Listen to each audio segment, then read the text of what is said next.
Good men and women, believe and understand the true speech of the Thus Come One.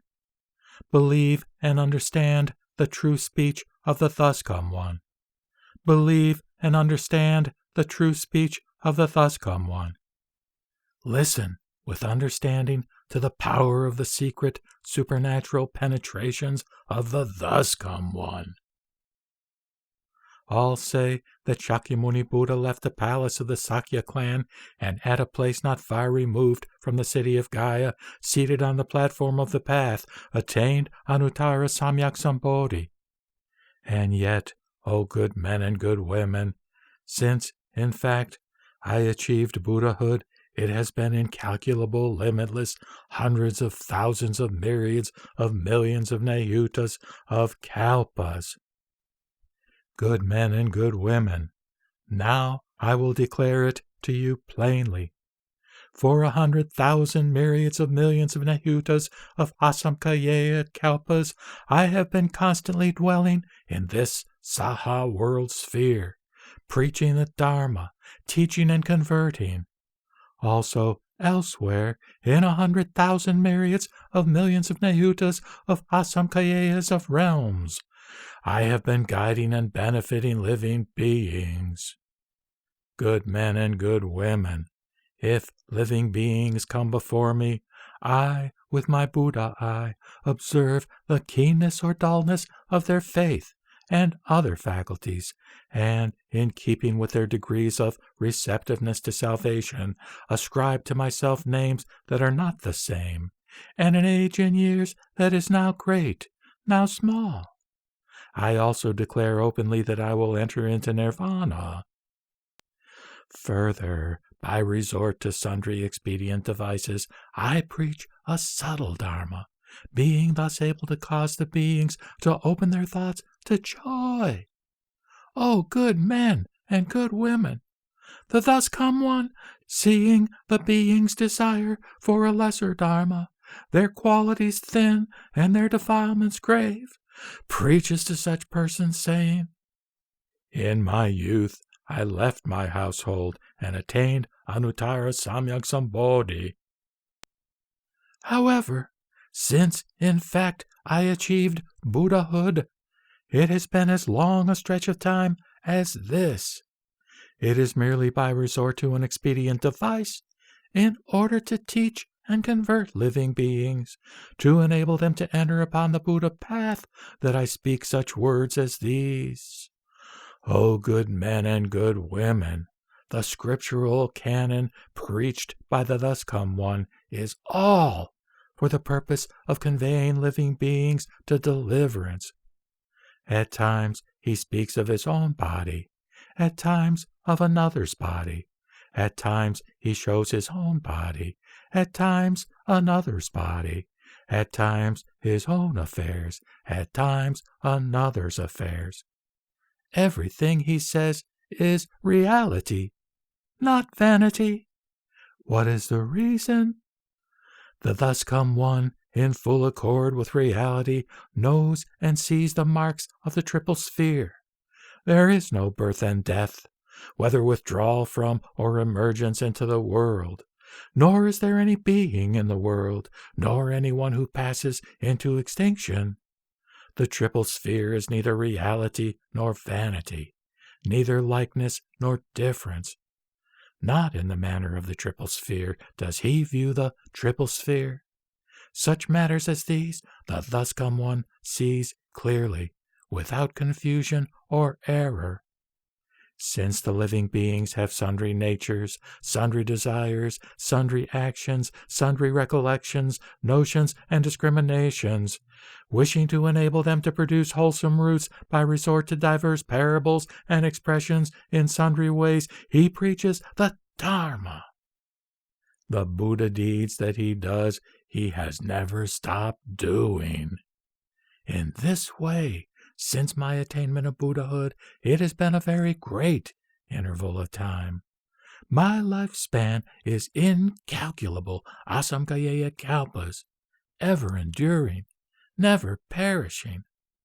O good men and good women, The lifespan I achieved in my former treading of the Bodhisattva path even now is not exhausted, for it is twice the above number. Yet, even now, though in reality I am not to pass into extinction, yet I proclaim that I am about to accept extinction. By resort to these expedient devices, the Thus Come One teaches and converts the beings. What is the reason? If the Buddha were to dwell long in the world, men and women of thin qualities would not plant wholesome roots, while the lowly and poor would crave the objects of the 5 desires and enter into the net of recollections, notions, and unwarranted views. If they were to see that the Thus Come One is ever present and unperishing, then they would conceive pride and willfulness and harbor impatience and negligence, unable to produce notions of something difficult to encounter or thoughts of humble reverence. It is for this reason that the Thus Come One preaches by resort to expedient devices. For just this reason, I say, a Thus Come One cannot easily be seen. These beings, hearing such words, will invariably produce the notion of something difficult to encounter, and they will harbor longing in their hearts, looking up with thirst to the Buddha.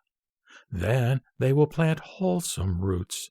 It is for this reason that the Thus Come One, though in fact he is never extinct, yet speaks of passage into extinction. O good men and good women, the Dharma of the Buddhas, of the Thus Come Ones, having the sole purpose of conveying the beings to salvation, is in every case reality, not vanity. For example, suppose there is a good physician, wise and of penetrating sensitivity, who intelligently refines medical herbs and skillfully heals many sicknesses. That man has many sons and daughters, 10 or 20, or as many as 100 or more. On an affair of business, he goes far off to another realm. His sons and daughters left behind drink some other poisonous medicines and show agonized pain and confusion, rolling about on the earth. At this time, their father returns home. The sons and daughters having drunk poison, and some of them having lost their sanity, though others have not, are all overjoyed at seeing their father from afar.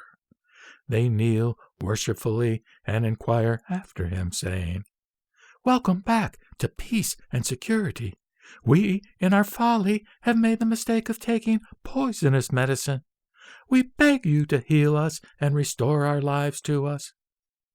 The father, seeing how acute were the agonies of his sons and daughters, searched for good medicinal herbs, colorful, fragrant, and tasty, perfect in every way, guided by the prescriptions in his treatises.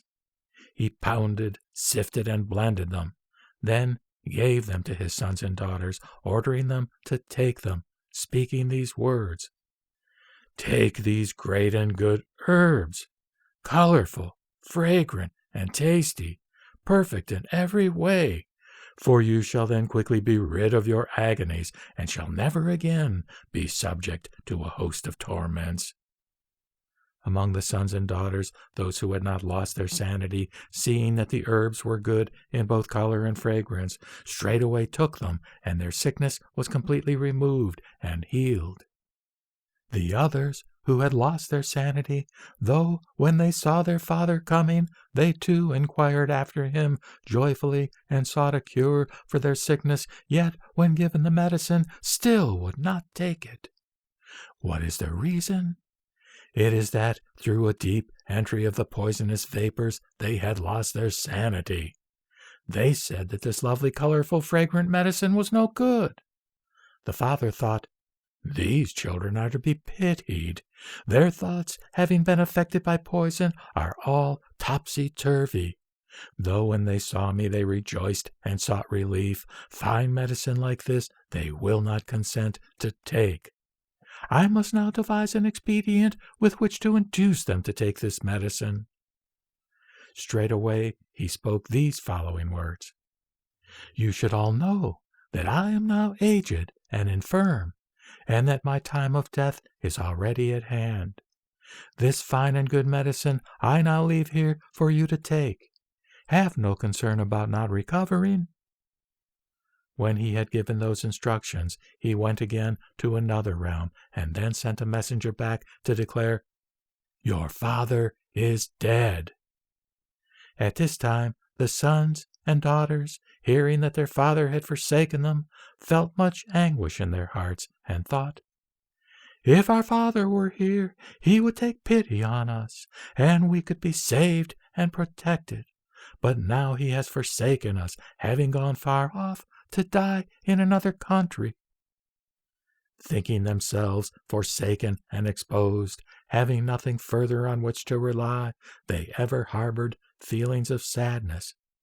It is only when at length their thoughts were awakened that they understood that the medicine was colorful, fragrant, and tasty, and the poisons and the sickness were all healed. The father, hearing that his sons and daughters had all achieved a cure, then came back, enabling all to see him. So, too, am I. Since my achievement of Buddhahood, it has been incalculable, limitless thousands of myriads of millions of Nayutas of Asamkayaya Kalpas. For the being's sake, by resort to my power of expedient devices, I say that I shall pass into extinction.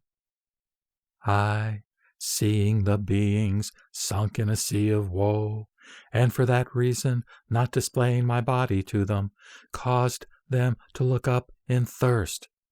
When their thoughts aspired with longing, only then did I appear and preach the Dharma to them. Such is the power of my supernatural penetrations. Throughout Asamkayaya Kalpas, ever am I on the mount of the numinous eagle, and in my other dwelling places. When the beings see the Kalpa ending and being consumed by a great fire, this land of mine is perfectly safe, ever full of gods and men. In it are gardens and groves, halls and towers variously adorned with gems, as well as jeweled trees with many blossoms and fruits, wherein the beings play and amuse themselves, where the gods beat their divine drums, making melodies most skillfully played, and rain down mandarava flowers, scattering them on the Buddha and his great multitude. My pure land is not destroyed, yet the multitude, seeing it consumed with flame, are worried and fear the torment of pain. The likes of these are everywhere. These sin-ridden beings, by reason of their evil deeds throughout Asamkayaya Kalpas, do not hear the name of the three jewels. Those who have cultivated merit, who are gentle and agreeable, straightforward and honest, all do, however, see my body dwelling here and preaching the Dharma. Such is the power of my knowledge, the rays of my wisdom having an incalculable glow, my lifespan being of numberless kalpas gained after cultivation of long practice. All of you who have knowledge entertain no doubts in this regard. You must cut them off and forever banish them, for the Buddha's word is not in vain. As a physician skilled in expedient devices in order to heal a son or daughter gone mad is, in fact, living but says he is dead, yet no one can say he tells a willful lie, so I, too, Father of the world that I am, Savior from woe and suffering, because ordinary beings are set on their heads, though I really live, say I am in extinction. Otherwise, because they constantly see me, they would conceive thoughts of pride and arrogance, recklessly clinging to the objects of the five desires and falling into evil destinies. I, ever knowing the living beings who tread on the path and those who do not, in response to those who may be saved, preach to them a variety of dharmas, each time having this thought: how may I cause the beings to contrive to enter the unexcelled path and quickly to perfect the Buddha body?